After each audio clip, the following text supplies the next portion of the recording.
In the doom of gloom of Paul Ricard 2 weeks ago, it was Nelson Mason and Sandy Stuvik who claimed the honours. But who will it be this weekend? The second rounds of the 2013 International European Formula 3 Open here at the Portimao circuit on the Algarve. Races 3 and 4 of the season, and they've got the undulations of the Portimao circuit to look forward to. A very, very warm welcome to you all. My name is Ben Evans here in the commentary box at the Portimao circuit, where we've got 31 cars ready for the second round of the 2013 European F3 Open before they head on to the Nürburgring, Jerez, Silverstone, Spa, Monza, and then the season finishing in Barcelona. Well, the conditions couldn't be more different from Paul Ricard.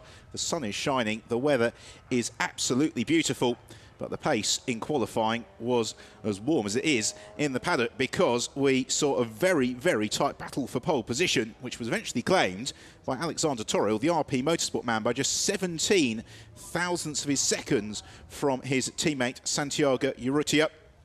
And then Urrutia, in turn, headed his two teammates, the championship leader coming to this weekend, Sandy Stuvik, and then the Frenchman, Alexandre Cougnaud. So it was RP Motorsport who really locked out the pack in qualifying, but it was very, very tight amongst the front runners, and we should be in for a fantastic race. 16 laps or 35 minutes is what awaits the driver. So there is Alexander Toril in pole position, absolutely delighted with his performance, and the talk in the paddock all weekend has been that the RP Motorsport team just seem to have got the setup for their cars absolutely perfect, and more to the point, they've got a squad of drivers who are able to drive to that setup, whereas some of the other teams they've got a little bit lost. Well, this man, second on the grid, Santiago Urrutia, has got an awful lot to do.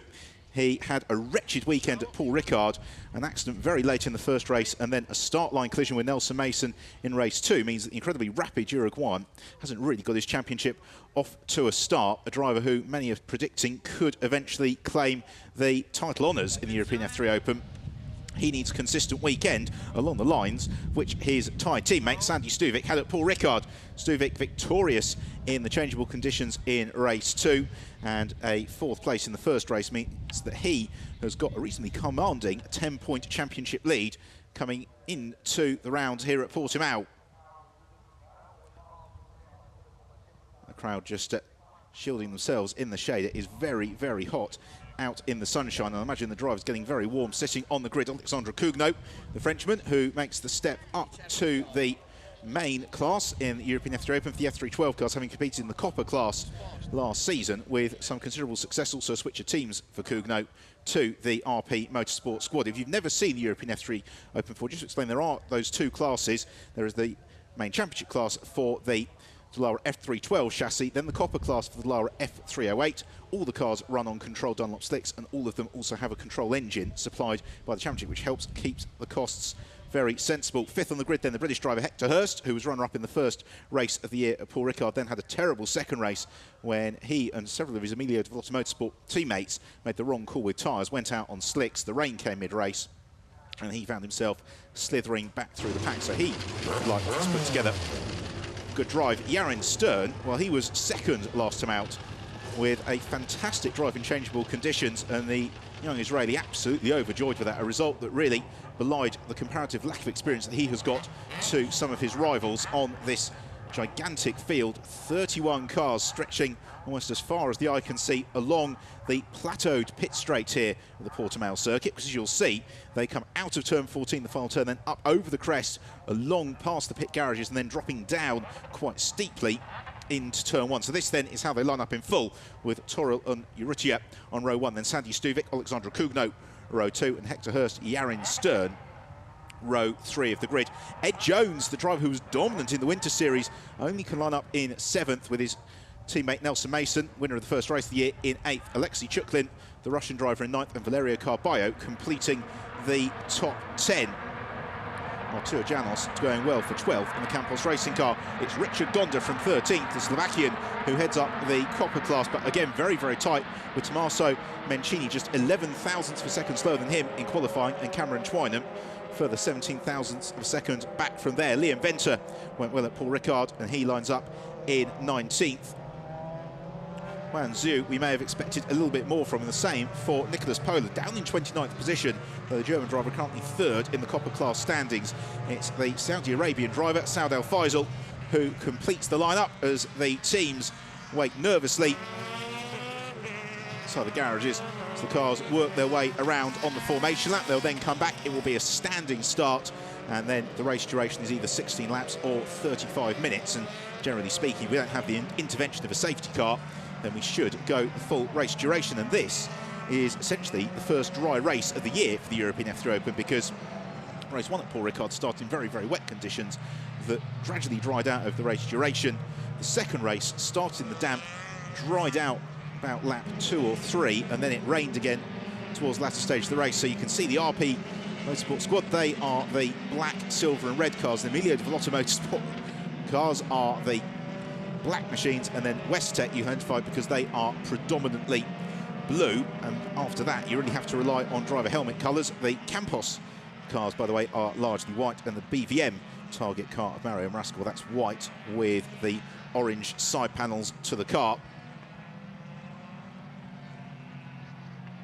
Drivers just getting the last opportunity to put a little bit of heat into those Dunlop tyres, but they don't want to warm them up too much because 16 laps is a long way to go, and in this sort of heat, the tyre wear could well be a factor later in the race, particularly as this Portimao circuit, with all its undulations, mid-speed turns, high G-forces, can really put a lot of strain on the tyres, can also put a lot of strain on the drivers as well. This is one of the tracks where driver fitness is of paramount importance, as the front runners then heading around turn 12 for descending into the hairpin of turn 13. They'll continue to fall downhill on towards turn 14, and that will then bring them to the end of this formation lap and back to the grid, where we will be ready to go racing here at Portimao. Last year, this was the first round of the championship, so many of the field, particularly those who raced in the Copper class last year and maybe have stepped up to the F312s, will know this circuit. But talking to a lot of the drivers after qualifying and testing yesterday, some of those who were disappointed with their performance were saying, well, we don't really know if it's the car or us. It's such a tricky circuit to learn, and there's so many different corners and characteristics, as that many of them felt, yes, there was some time to be gained in the setup, but there was also time to be found amongst themselves. It means there was a long dark light of staring at the telemetry, and evidently it is the RP squad who have come out on top of that, locking out the first 4 positions on the grid. So pulling into his pole position then, it's Alexander Toro. You can identify Toro, he who's got the bright orange helmet. Santiago Urrutia alongside him on the front row of the grid. Well, he's the ANCAP back driver. He's also, so I'm told, got a very, very close eye being turned in his direction by Ferrari as well. Well, he has got the blue and yellow striped helmet. There is Saud Al Faisal towards the back of the grid. He's just on the tail of Sean Walkinshaw. And Walkinshaw will be disappointed to be lining up in 30th position, because he won 2 races last year in the MSV F3 Cup. He's a quick driver, but he just has struggled a little bit for pace in both of the opening rounds, certainly qualifying for the opening rounds of this year's European F3 Open. So the first half of the grid is all in position, ready and waiting to go. The last 3 or 4 rows about to come to their marks. We've got 1 or 2 drivers, maybe a little bit unclear as to where they need to line up. The 14th row is in position. We've got a car, though, that has encountered a little bit from further back. That's Gerardo Nieto, who initially lined up in the wrong grid slot. He is now coming to position. You can't quite see it from the shot, but the last couple of cars are in place now. Saud Al Faisal comes to a halt, which means we get the green flag waved now from the marshal at the rear of the grid. So it's eyes to the gantry. The red light's about to come on here in Portimao. Then we'll go racing. The red's rising, away we go. And it's a good start from Toro. Also, by the way, is Santiago Urrutia. And I think Urrutia may just get his nose in front as they sprint down towards the first turn. He does just that. Also, by the way, is Alexandra Kugno, although he is overtaken by Sandy Stuvik, who moves into third. So it's almost as they qualified, except to say that it's now Urrutia who leads. He's got Toro there right on his tail and fishing to the inside. Also trying to dive through is Nelson Mason. There could have been contact there. And indeed there is. There's been a bit of a coming together. It's one of the Emilio Development Motorsport cars that's been caught up in that. We've got also a Westtech car that's rotated towards the rear of the pack, but at the front of the field into the hairpin at turn 5. You see a challenge for the lead as Toro looks the inside of Urrutia. They climb out of the hairpin further back. It's a little bit thick and fast. One of the Corbetta cars taking a slightly unusual route through the hairpin. And has he come to a halt? Because if he has, that could well cause us some problems in terms of recovering that vehicle. It's the field streaming through, plenty of bids to gain position through the midfield. It's Richard Gonda coming under a little bit of pressure. Venture from Matteo Vita. West-Tech cars going wheel to wheel. In pursuit, one of the Campos machines can't quite pick up the number. It's the inventor, though, the 88 car, who is in the train there. I suspect it's probably Roberto LaRocca, who's made a quick getaway as well, who is trying to make ground. LaRocca, incredibly disappointed to be down in 18th on the grid as the race leaders head out of the penultimate turn and then sprint down the hill on towards turn 14. And then they'll be through to complete the first lap of what is proving to be, thus far, an extremely frantic encounter. So identify just who it was who encountered trouble through turn 2. So it's Richard who's through, he leads it. Toriel second, Sandy Stuvik third, and Yarin Stern in fourth. Ed Jones in fifth, which would suggest that it was Hector Hurst and Nelson Mason who had that coming together and have plummeted down the order as a result of that. It's Richard Gonda who still leads the copper class from Cameron Twynham and Liam Venter. And Twynham and Venter on the pursuit of Artur Janos in what's turning into a very busy battle. Fortunately, those that spun on their way out of turn 3 seem to have recovered. There's a little bit of debris on the road, but otherwise pushing very, very hard through turn 4 as trying to challenge to the inside of Yarin Stern was Ed Jones, the relatively inexperienced driver. He's based in the Middle East, raced in the Intersteps Formula a couple of years ago, as spinning in the background. Suspect that could be Artur Janos in the Campos car. Looks like he's found first gear and rejoins anyway. Further back, some frenetic dicing going on side by side. It's Lorenzo Paggi, I think it's Vicky Piria, Andres Soreva, who are in the thick of that fight. As we take another look, then at turn 3 on the first lap, and it was Nelson Mason, Hector Hurst coming together, making contact. And really, that was a little bit over-optimistic from Nelson Mason. Then in the background, another couple of cars running into each other, leading to a spin, and one of them taking evasive action. The real battle is the one that's going on for fourth and fifth moment. Yarin Stern still just holding off Ed Jones. That is proving to be a very tight scrap. It was Artur Janos with the driver who spun as Uritia goes through. He's only got Toriel 3/10 a second behind him, then Sandy Stuvik in third. But look, we're about to see a change for fourth. Ed Jones has got the inside line as Toriel challenges for the lead on Uritia. Uritia, though, runs out a little bit wide over the curbs, has to recover across, takes the line into turn 2, hit the brakes through the third corner on the lap, and it's bringing into the mix as a result Sandy Stuvik. And Ed Jones, now that he's passed Yarin Stern, will be looking to close on to Patel in sixth. We've got Alexei Chuklin, the Russian driver, who seemed a little bit downcast before qualifying, but will be very pleased with how things are going as Toriel launches a big lunge to the inside of Uritia. Uritia just sees him, gives him racing room. They did very well to avoid interlocking wheels, and this is not what the RP team want to see, because of course if you cast your mind back towards the tail end of last year, then their two championship challengers, Gianmarco Raimondo and Nicolo Schiro, got into all sorts of bother racing with each other, and now for the team their blood pressure will be at an all-time high as Ed Jones goes flying off the road. Coming out of turn 8, he rejoins into turn 9, but he's lost the position already to Yarin Stern. He may well be demoted as well by Alexei Chuklin. So ahead of the field, we really concentrate on the inter-team battle between RP, and they've been rather raided by that mistake from Jones. Jones fortunately recovers. He's got Chuklin, then the Russian driver, right on his tail. Further back, more dramas. I think that's the spin from Artur Janos, and you can see he just got his wheels out on the AstroTurf, the edge of the road, and around goes the Polish driver. I think it was Janos who had the spin, as towards the end of lap 3 we come then. Still this frenetic fight going on ahead of the field, taking full advantage of the slipstream once more is Toriel, and the same going for Sandy Stuvik, who is driving very astutely there in third position, letting Toriel do all the chasing. Then we've got that gap back to the fight for fourth. Yarin Stern, Ed Jones, Lexi Chuklin, they're being caught as well by Mario Maraska. Vita having a good scrap as well with Richard Gonda, latched very tightly onto his tail. Chuklin trying to pressurise another mistake out of Ed Jones, but as those cars all squabble amongst themselves, this leading group is just beginning to move together. Uritia being forced into driving quite defensively by the repeated attacks to lead the race by his teammate. More dramas for the West-Tech team. Sean Walkinshaw it is, unfortunately, who runs into trouble. Artur Janos all sorts of problems. He had that early spin, now running out over the curbs. As Urrutia leads, and he's just been able to pull away slightly from Toril and Stuvik. And then we've got this fantastic scrap coming together just behind.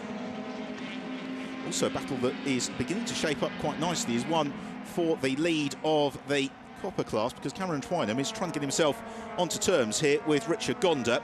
And in the background as well, you just caught a glimpse of Hector Hurst, who is looking to elevate himself on up through the order. So there is Alexei Chuklin, who now, having had a couple of laps to pressurise Ed Jones, has got to start thinking about what's going on in his mirrors, because he's got Mario Maraska closing very rapidly on his tail. And again, Jones runs wide. He throws up the AstroTurf. And Ed Jones maybe just pushing a little bit too hard here. He needs to be careful to avoid catching the eye of the clerk of the course for not observing the track limits. It's not really helping his cause. So through they come, over the line, 4 laps completed, and it is Urrutia who still leads. Second place then for Holsiger Alexander Toril, third place Sandy Stuvik. Then in fourth, we've got this battle still between Stern and Jones, but it's rapidly becoming a 4-way fight. So Jones has clearly got a quick car underneath him, the driver in the blue car, on the tail of the black machine of Yarin Stern, but he just hasn't had those consistent laps. He's not driving the precision that you really need for success in a Formula 3 race, because relatively speaking, these Formula 3 cars have got considerably more downforce and grip than they do power, and that means that being smooth and precise through the corners is absolutely critical, so you can carry that exit speed in straights. There is Matteo Vita coming to real pressure from Richard Gonda, and Gonda will be keen here to move ahead of the black and silver car of Vita, because he's got then the blue car, 66 Cameron Twynham, closing on his tail. There's Twynham just at the back of the shot. That is the fight for the lead of the Copper class. So Richard Gonda just sliding out over the curbs. He gets the power down out of turn 8, down this huge dipper into the very quick kink of turn 9. And they climb up the hill into turn 10. The race leaders, though, already out of turn 11 into turn 12. And Jones all over the tail of Yarin Stern. And he's got Alexei Chuklin in turn, pressurising him. And where is Ed Jones going to make his move? Really, the textbook would say just settle into the slipstream here behind Yarin Stern, out of turn 13, get a good run through the final turn and lap, and then use the slipstream to challenge into first corner. But it's going to be that man, number 5, Alexei Chuklin, who gets the best run of all here, because he's going to get the double toe as the fight for fourth flashes through over the start and finish line. 11 laps to go, so they don't need to do anything too bold and dramatic just yet, as Jones ducks out of the slipstream, and he's going to go through here. So once more, Edward Jones elevates himself up into fourth position. Now, will he be able to drive at pace but consistently here to drop Yarin Stern and get himself onto terms with that 3-way fight at the head of the field? The overall leads the race. Alexei Chuklin has got Mario Maraska right up onto his tail as well. Fantastic scrap this, and Richard Gonda would appear to have made his way past Matteo Vita as well. Just out of our view. So that could well have happened into turn 1. Well, Urrutia is now leading the race by almost a second or so here. Very close battle going on for second and third, and then still this scrap for fourth position, which Ed Jones is trying to pull away from. He's got himself maybe half a second or so over Yarin Stern, and then Stern has got Chuklin and Maraska looming large in his tail. Mario Maraska, who raced in Italian Formula 3 last year, that man number 15, where he scored 4 podiums along the way. Driver he's chasing, Alexei Chuklin, the Russian. He was racing in Formula Renault 2 litres last year, so a real step up in terms of grip and performance for Alexei Chuklin, where Mario Maraska may be a little bit more familiar with characteristic Formula 3 car. And coming onto their tail then is Alexandra Kugno, who was third in the Copper class last year in the championship, 8 podiums along the way, stepping up to the Lara F312, and he's getting himself right onto the tail of this fight, still for fourth position. They're about to complete the 6th lap of the race, leaving us just 10 to go as they come up over the crest onto the tabletop. Sprinting along the start finish straight, you can see the advantage that Urrutia is now just beginning to play out over Toril. 1 second clear. We're going to see a challenge here from Kugno on Maraska. They hit the brakes into turn 1. Alexandra Kugno having been involved in the altercation between Hector Hurst and Nelson Mason earlier on. As he just needs to keep his powder dry, pressurised in all the right places as he tries to draw alongside Maraska as they power through the 4th turn. Then up over the crest, they'll hit the braking zone for the hairpin at turn 5. Now that is an overtaking opportunity if you're feeling very aggressive, and Maraska preempts the move from Kugno, launches to the inside to cover his line. Therefore the Frenchman black and silver car looks the outside line. Maraska then running a little bit wide, too deep, and that surely is going to give Kugno his opportunity. The pair of them run wheel to wheel and shutting the door very late. Mario Maraska as they squabble over 7th. The brakes into turn 8. They come over the crest for swooping down through turn 9, and Kugno just settling into the slipstream behind Mario Maraska. Just wants to take it steadily here, Alexandra Kugno, because there are some good points to be had if he's able to just force that mistake out. Maraska runs a little bit wide through turn 10. This is surely Kugno's opportunity as he looks for the switchback manoeuvre into turn 12, but Mario Maraska's driving a very wide car at the moment. Out of turn 12 into turn 13, and surely Kugno's going to go through now. He's got the inside line for the hairpin. He launches through. That's a really nice move from Kugno, who did well to stay out of trouble there. The problem being that vehement defence from Mario Maraska means that now some real daylight has opened up between Alexei Chuklin in 6th position and now Alexandra Kugno in 7th. Sprint through to complete the lap. And are we going to see a challenge here for 2nd position? Toril coming under increasing pressure from Sandy Stuvik, but for Stuvik, consistency thus far this year has been the name of the game. He's just been racking up the championship points. Santiago Urrutia, well, he really needs to win this race after the wretched weekend that he had at Paul Ricard, whereas for Sandy Stuvik, this would be potential for 2 podiums on the bounce. And it's Stuvik who is actually the fastest. That leading Gironi launches to the inside Toril. That's a brilliant move from Sandy Stuvik. Absolutely fantastic. Now, will he be able to hold it? He runs a little bit wide on the exit of turn 5. They sprint into turn 6.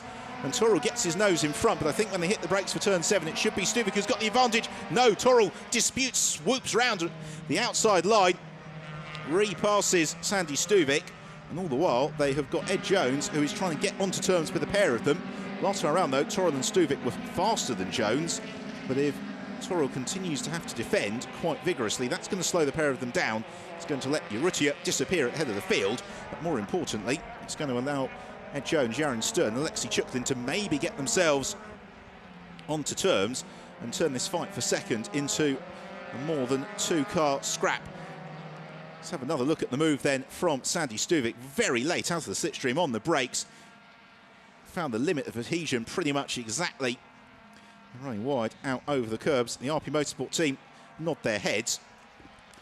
As much as anything, they'll be delighted to see all of their cars that qualified so strongly up at the front and thus far not actually sporting anything in the way of damage, or indeed looking like they're on the point of coming together with each other. Into turn 1, Stuvik not quite close enough to challenge this time on the tail of Toril. Toril, though, running wide out over the curbs. They're going to have to watch this because several of the corners, particularly turn 5, they are regularly putting all 4 wheels out over the white line, and that's the sort of thing that can potentially see a penalty for exceeding the track limits being awarded. Well, last time round, Ed Jones was 0.4 of a second quicker than Toril. So Stuvik closing on Alexander Toril, but then just 2.4 seconds back is Ed Jones in the blue Team Westtech car. And as Toril has to defend here from Sandy Stuvik, he just needs to be mindful that by being too assertive in defending the 2nd position, he could find himself being shuffled off the podium if it allows other cars to get into this fight. Again, running very wide out over the curbs. We see Sandy Stuvik a little bit further down the order. It's Vicky Piria who has got the cars wobbling over her tail, predominantly in the copper class. The copper class, by the way, being led at the moment by Richard Gonda. 2nd place is Cameron Twynham, 3rd place is Liam Venter. So looking reasonably good for the Westtech team as things stand. The Competizione driver Lorenzo Paggi looking to try and elevate himself up through the order as best he possibly can. Igor Urian also shown reasonably well in the Emilio de Vlota car, and I think it's Urian who's going to be passed there by Paggi. It is. So Lorenzo Paggi picking his way up through the order. Andrea Saravia, another of the drivers in the scrap, but Saravia running in one of the F312 cars. Then Tommaso Moncini in the 2nd of the bright yellow Coppa Competizione cars also gets onto terms. This is for 4th in the copper class. At the moment, it's Igor Urian, who has been demoted, in fact, by Lorenzo Paggi. So it's Saravia who's at the head of that train. And then we've got Urian challenging Paggi for fourth in the class. It's the black car with the white flashes on the nose cone. Igor Yurian, who dives through, repasses Paggi. And then we've also got Artur Janos joining in the party. He moves clear of Tommaso Mencini as they hit the brakes into turn one. Pretty frenetic stuff, this Denis Nagulin as well. In the second of the white cars, the Russian driver with the black helmet getting himself onto terms as well with Tommaso Mencini. Mencini, whose background most recently was racing Formula Renault 2-litre cars in Italy, looks to try and move back to the inside of Artur Janos as they hit the brakes into the hairpin at turn 5. That's going to be very, very tight. Janos gets pushed wide, and it means that he loses position to his Campos Racing teammate, Denis Nagulin, as they climb up the hill out of turn 5, swooping through turn 6, and then hit the brakes for the double right-hander of 7 and 8. That battle has, I was going to say, sorted itself out. It hasn't really, because now they've got the Venue Racing car of Gerardo Nieto that is also coming onto their tail, as well as Luca Orlandi in the Westech car, the Italian-American driver who's hugely experienced, having been racing single-seaters for the best part of the past 20 years and likes of the Barber Dodge Pro Series in the States, also formed the Palm Rowdy.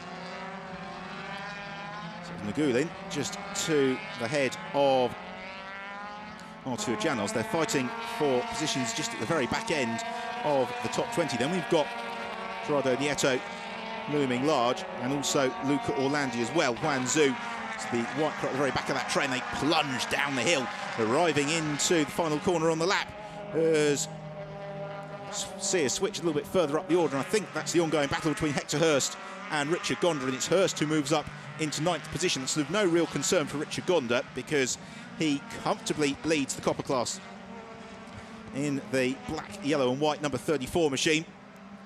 It's being chased by Cameron Twynham, but Twynham some 2 seconds back. Here we see it again. Hector Hurst, textbook stuff to the inside line.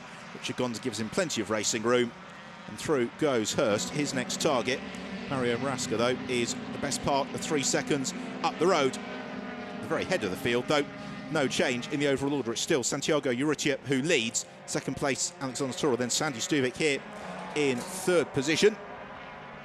And Stuvik's actually just lost touch a little bit with Toril in 2nd. All the while, though, they are being very, very gradually caught by Ed Jones. Jones has brought that gap down to under 2 seconds now, but I think unless we see an error from any of the RP Motorsport runners, it's probably going to be at 4th. This is probably as far as Ed Jones is going to climb up through the order. So this, for Santiago Urrutia, as he's about to complete the 11th lap of the race, giving us 5 to go, has been exactly what he needed after the wretched weekend at Paul Ricard, because the first race he lost control of the car on the final lap, wiped out the nose cone, tried to limp to the line, couldn't quite do it, and was classified as 24th position.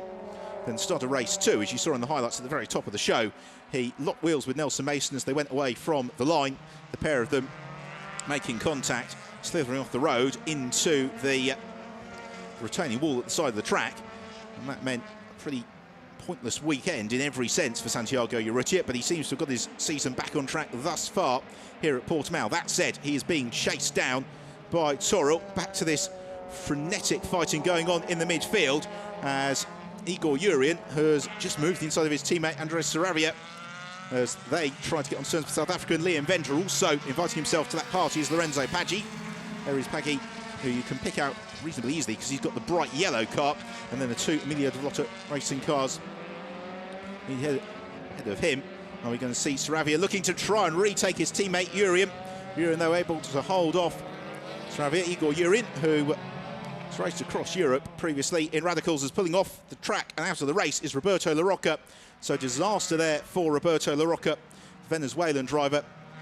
Hugely disappointing for him because, unlike most of the front runners, he did compete for most of last season in an F312 car with the Westech squad and was hoping to carry that momentum through into 2013, but it's just not happened for him thus far. Collision in the second race at Paul Ricard, and although he did get 3rd in the first race, but no points today. And Liam Venter, as he gets sucked into this battle here with Igor Yurian, could find that 3rd place on the Copper class podium at risk, because Igor Yurian and Lorenzo Paggi would both very much like to wrestle it away from him. And it is Igor Yurian who's going to be first in the queue as they come towards turn 1. The race leaders already arriving into the 2nd corner, and amongst that leading trio just seems to have come down again ever so slightly. Sandy Stuvik a couple of tenths of a second quicker than Alexander Toril last time around. So that fight second and third is far from finished yet. They've got 3.5 laps with which to resolve it. Santiago Urrutia, he's not really breaking clear of his teammates, which is probably exactly what we've expected based on the qualifying times, but at the same time with that buffer of 1.1 seconds, it just seems to be reasonably comfortable in fourth. Jones doing all he can to close up as into the pit lane. Unfortunately, we've got one of the DAV racing cars, and that's Nicolas Pola, the German driver rather, who was third in the Copper Class Championship coming into today's race. He was all out sorts in qualifying and actually limping in to retirement. It's a disappointment for him.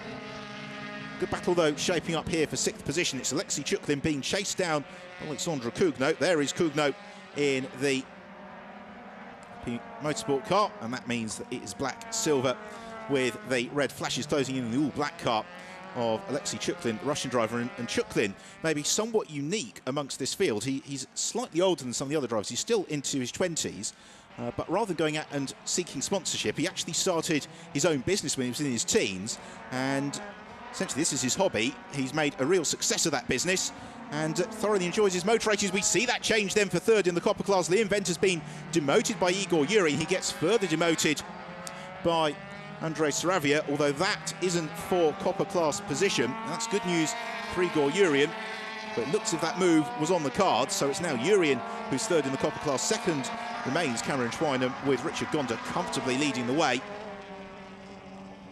as Hector Hurst continues his bid to climb up through the field. And that's Matteo Vita who he sees off. So maybe we saw Hurst going past Richard Gonda a few moments ago. But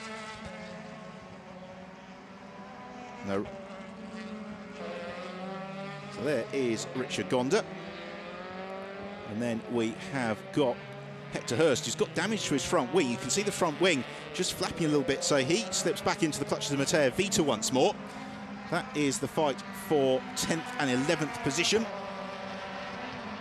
And yes, a poor lap from Hector Hurst, lost a second relative to Matteo Vita. I think that was what Richard Gonda needed to elevate himself once more up ahead of Hector Hurst. So disappointing for the British driver who raced here last year in the FIA Formula 2 Championship, having prior to that only really raced in the UK in the Formula Renault BARC Championship. So Hurst, with the track knowledge under his belt, would have maybe been looking for a slightly stronger showing this weekend at Portimao. But what you can't legislate for, of course, is first lap incidents, and that's what's happened. And with that flapping real front ring, given the importance of downforce and grip in these Formula 3 cars, any damage to those moment. And this has been a very mature drive from Urrutia as he comes through the final turn, about to start the last lap of the race. And Santiago Urrutia leads from Toril, who is under real pressure here from Sandy Stuvik, who's got the perfect run through the final couple of turns. The RP Motorsport team look on somewhat nervously. Toril covers the inside line, so it forces Stuvik to look to the outside. Gets his nose in front. It's going to be a battle on the brakes, and Stuvik commits to it. Around the outside he goes. He runs a little bit wide, rejoins the road into turn 2. But has he gone through? Toril looks to fight to the inside, brakes desperately late. But through goes Sandy Stuvik, takes second position away from Alexander Toril. Now, what has Toril got in terms of a response as they come out of turn 4, over the crest of the hill, then into the braking zone for turn 5? Toril, I think he's not quite near enough to challenge. He gives it some thought.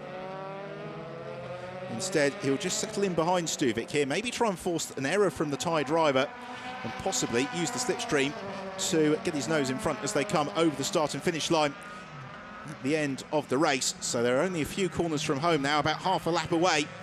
And running wide there is Stuvik, and that could be part of the opening for Alexander Toril, but he can't get himself within more than 1.5 car lengths as they climb up the crest of the hill into the double right-hander of turn 10 before the road swoops downhill once more. All the while, Urrutia in command, Stuvik in second then, not under immediate threat from Alexander Toril, but he needs to get the next couple of corners absolutely perfect, in particular to turn the hairpin at turn 13, because if Toril was to get a better run out of 13, that could just give him the opportunity to get his nose in front when they come through over the finish line at the end of what has been an exciting race here in Portimao, the third race, the 2013 European F3 Open, and it's going to be won by Santiago Urrutia. Superb performance from the Uruguayan driver. Second place goes to Sandy Stuvik. Third, Alexander Toril. There, Jones crossed the line in fourth. And then in fifth position, continuing his strong start to the year, Yarin Stern. And sixth, Alexei Chuklin. And the Russian driver, I think, will be reasonably happy with that, building on the fifth place he scored in the first race of the year at Paul Ricard, and winning the Copper class then. A ninth overall, Richard Gonda, the Slovakian. He will be very pleased with that. The RP Motorsport team, well, how much more perfect do you want your day to get? As on the last lap, further dramas a little bit lower down the order. It's one of the Campos cars that has been drop kicked from contention. That's Valeria Carballo, who spun around. And RP Motorsport, they have the top four positions on the grid.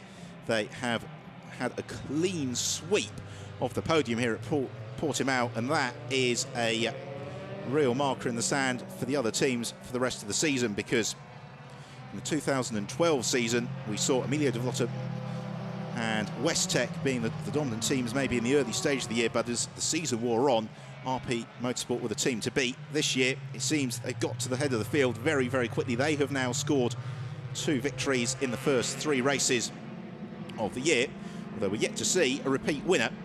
Maybe we will have that tomorrow, because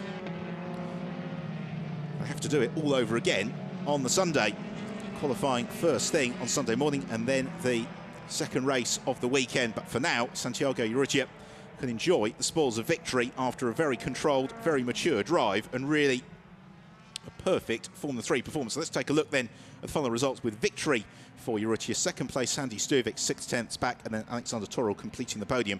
Ed Jones racing up to fourth from Yarin Stern and Alexei Chuklin, with Mario Maraska withstanding the challenge of Alexandra Kugno. Richard Gonda in ninth, winning the Copper class, and Hector Hurst completing the top 10. Cameron Twynham second in the Copper class, and Igor Urian completing the Copper class podium after that late race move on Liam Venter, who nonetheless finishes in 15th position. Andrei Saravia in the thick of the action, home in 16th. Lorenzo Paggi in 17th. Dennis Nagulin, reasonably solid drive for him, to 18th. And despite the ferocity of the fighting, a very low casualty list, except Nelson Mason for the second race in a row caught up in a first lap incident. So Sandy Stuvik extends his championship lead. Alexander Toril climbs to second. Yarin Stern solidly in third into Parc Ferme then, and this is going to be time for celebration for the RP Motorsport team. Urrutia now does the almost obligatory standing on the nose of the car. Shakes all around, and this is the sort of performance that really catches the eye. This is why Formula 3 is the University of Motorsport. Urrutia had such a disappointing meeting at Paul Ricard a fortnight ago. He's had to reflect on that for the past 14 days, and then has just come back the very top of his game this weekend. Qualified second on the grid, made a perfect getaway, took the lead into the first turn, and thereafter was in full control. Richard Gonda put together a fantastic drive, though, to win the Copper class once more, punching thick of the action. Kugno, having been delayed early in the race, was spectacular. Had a super scrap with Mario Maraska early in the race, as late challenge from Sandy Stuvik to the inside of Alexander Toril, enough to give him second position. Although that particular move from Stuvik did see the retaliation from Toril. As ever, plenty of scrapping throughout the field, frenetic fights for Copper class honours, some of the moves more robust than others, and all the while it was Santiago Urrutia who sailed serenely through to claim victory, with Sandy Stuvik in second, and then third place for Toril.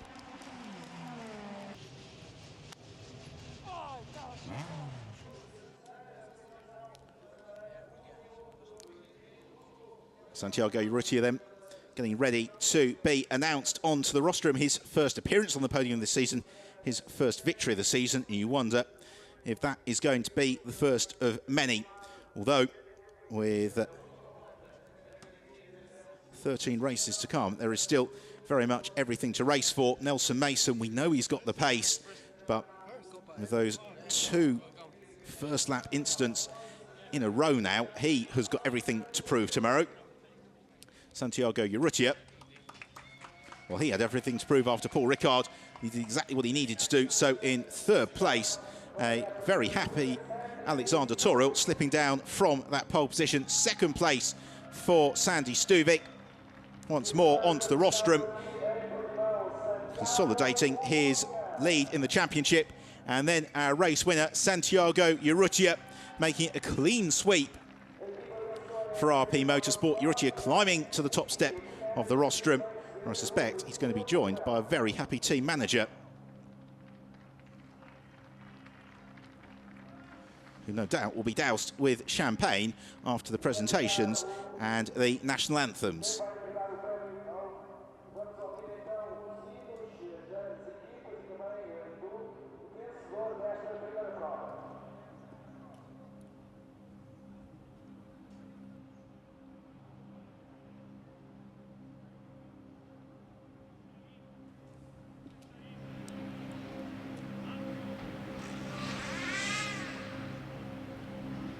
Drivers then pausing for the Uruguayan national anthem, which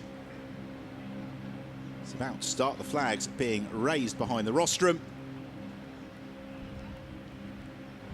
Such a multinational field this year in the European F3 Open.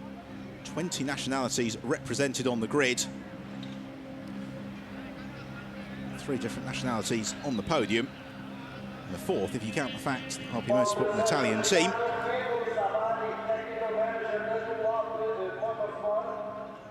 So the presentation of the trophies, first of all from Dunlop's Fergus Avari, with 3rd place for Alexander Toril, 2nd place to Sandy Stuvik.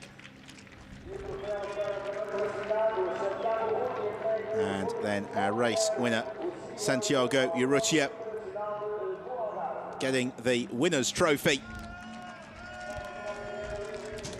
Leaps on the rostrum, he is overjoyed with that, as he well should be. Superb performance from him. RP Motorsport claim the team's trophy, and a complete clean sweep of the rostrum is so rare in a competitive championship like the European F3 Open. The team manager, quite rightly, disappears pretty promptly from the podium, because now the hard work of the day is done. It's time to spray the bubbly. 3 very happy drivers who I'm sure will be celebrating back in the pits with RP Motorsport shortly. Opportunity to just enjoy some fantastic close-up slow motion shots of the cars in action around this challenging Portimao circuit, where setup is at an absolute premium. Finding that balance between the straight line speed, but also having enough grip through these difficult, oddly cambered, undulating mid-speed corners.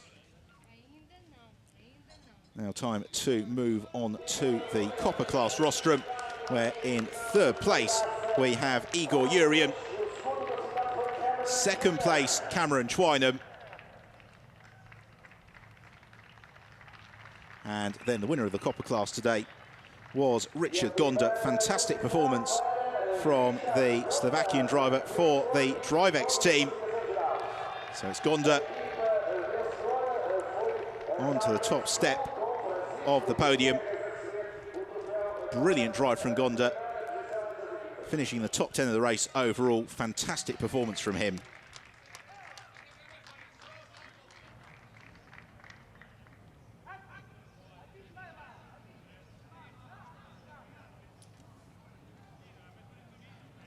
Drivex team manager also coming on to the podium to celebrate the team victory in the Copper class. And again, the presentation of the trophies for Urian in 3rd, Cameron Twynham, the runner-up. And then the winners of the Copper class today, Richard Gonda and the Drivex team as well. So that's just about it from the third race of the season for the European F3 Open here at Portimao. Hope you've enjoyed the scintillating action we have had here today. So from myself, Ben Evans, it is time to say goodbye. We'll look forward to you joining us for the next race of the year when it gets underway tomorrow.